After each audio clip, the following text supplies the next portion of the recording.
માફિયાઓ? કેવા માફિયાઓ? અરે એ જ જેમના ઈશારે તંત્ર નાચે છે, જેમને મલાઈ મેળવીને છૂટો દોર મળી જાય છે. રેડ પાડવાની હોય તો ટીપ મળી જાય છે, એટલે રેડ પડે ત્યાં તો બધું સફાચટ થઈ ગયું હોય. ન પુરાવો પકડાય ન એ માફિયો. હું વાત કરી રહી છું ખનન માફિયાની, જેમણે હવે મંદિરને પણ નથી છોડ્યું.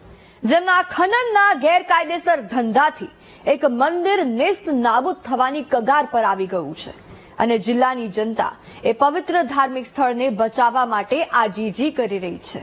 પણ સવાલ થાય કે રેતી ખનનના કારણે એક મંદિર કેવી રીતે નેસ્ત નાબૂદ થવાના આરે આવી ગયું? તો જણાવીએ, જોઈ લો.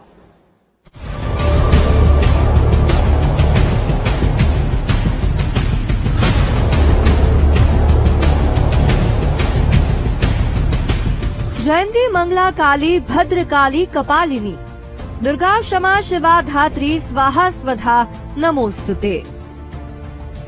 જ્યારે શક્તિની સમક્ષ શીશ નમાવો ત્યારે કદાચ આ શ્લોક બોલતા હશો. એ શક્તિ છે, એ માં છે, એ સાચવે પણ છે અને વિનાશક પણ છે. પણ એની જ પાવન ભૂમિ સાથે છેડછાડ કરનાર, તેને જડમૂળમાંથી ઉખાડી નાખનાર સાથે કેવો ન્યાય કરે? આ દ્રશ્યો જો. આ છે છોટાઉદેપુરના પાવી જેતપુર તાલુકાના બારાવાડ ગામે ઓરસંગ નદીના કિનારે આવેલું તેલાઈ માતાનું મંદિર, જે એક પ્રખ્યાત ધાર્મિક સ્થળ છે, લોકોમાં શ્રદ્ધાનું કેન્દ્ર છે. મહાકાળી માતાના મોટા બહેન એટલે તેલાઈ માતા.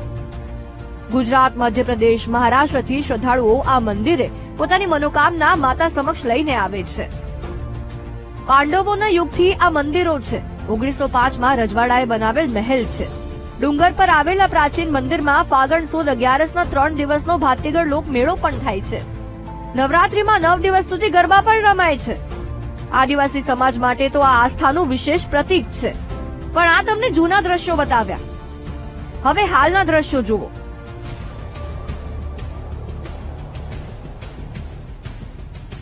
આ પાવન સ્થળના આવા હાલ કોના પાપે છે ખબર છે? ખનન માફિયાઓના પાપે. આ ધાર્મિક સ્થળે અત્યાધુનિક રીતે ખનન થાય છે, જેના કારણે મંદિરના કિનારાનું ધોવાણ થઈ ગયું છે અને મંદિરની મૂર્તિઓ પણ પાણીના પ્રવાહમાં ધોવાઈ જતા જનતાની ધાર્મિક લાગણી દુભાઈ છે. આજે આપણે અહીંયા બારાવાડ ગામમાં જે તેલેશ્વરી ધામ તરીકે એક પવિત્ર સૌંદર્ય સ્થાપત્ય અને ઐતિહાસિક ધરોહર આવેલી છે, જે પહેલાના પાંડવો રજવાડાઓ બી અહીંયા આવીને ગયા છે. જે પહેલાના રાજાઓનું મહેલ પણ છે અહીંયા. અને તેલેશ્વરી માતા, શિવલિંગ તેમજ સતી માતા એમ અનેક મંદિરો પણ આવેલા છે.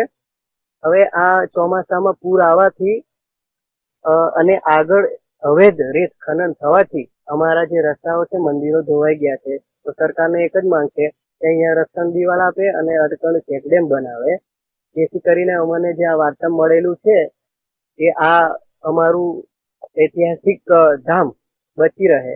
સતત રેતી ખનનના કારણે આ મંદિરે જવાનો રસ્તો પણ ધોવાઈ ગયો છે. તેલાઈ માતાના મંદિરની 2 ડેરીઓ પણ ધોવાઈ ગઈ છે, જે મંદિરમાંથી મૂર્તિઓ કાઢીને ગામ લોકોને પતરાના શેડ આપી સલામત સ્થળે ખસેડી લેવી પડી છે.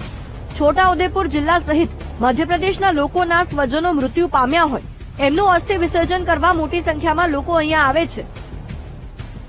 પરંતુ હવે રસ્તો ધોવાઈ ગયો છે, જેથી તૂટેલા રસ્તા પરથી એકબીજાના હાથ પકડી પકડીને જીવના જોખમે લોકો જવા મજબૂર બન્યા છે. તેલાઈ માતાના મંદિર નજીક ઓરસંગ નદીમાં ખનન માફિયા દ્વારા બેફામ રીતે રેતી ખનન થતું હોવાને કારણે ઓરસંગ નદીનું તળ નીચું જવાથી મંદિર પરિસરના કિનારા ધોવાઈ જવાથી ઐતિહાસિક ધાર્મિક સ્થળ ભારે વરસાદમાં જ પ્રભાવિત થઈ ગયું છે. ત્યારે આ ધાર્મિક વિરાસતને બચાવવામાં ગામ લોકો સૂત્રોચ્ચાર કરીને સંરક્ષણ દિવાલ અને ચેક ડેમ બનાવવાની માંગ કરી રહ્યા છે.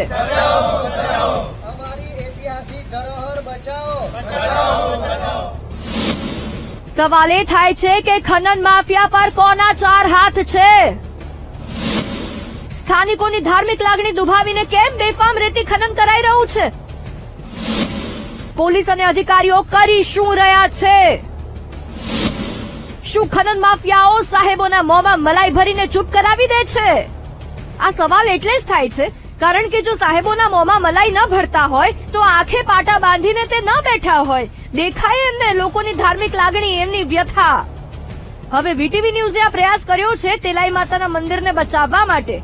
જોઈએ કોઈ સાંભળે તો. Rajesh Rathwa, VTV news, Chhota Udepur.